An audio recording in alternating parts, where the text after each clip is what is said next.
Assalamu alaikum masoyana, ni ne naku Ibiyar taku Sati. Insha na fata kai za ku ji sabo waka a nan kwana. Insha Allah. Na gode masoyana.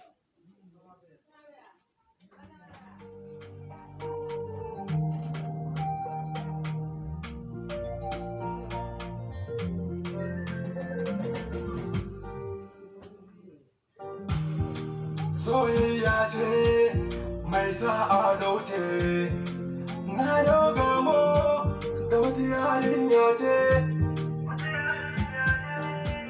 zuciyata ta sace,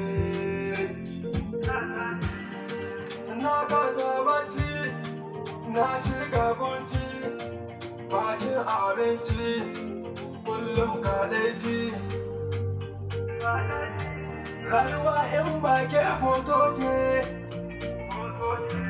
nautan kaina ya hunce. Soyayya ruwan zuma ce,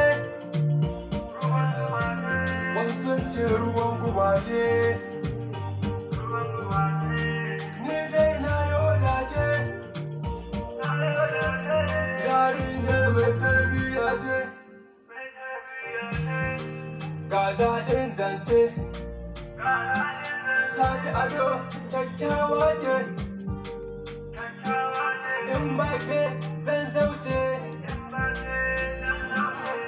masoyiya ta ce, cikin duhun mata kin zace,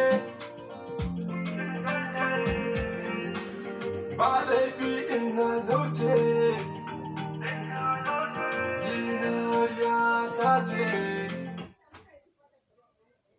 Na gaishe ku masoyana. Insha Allah.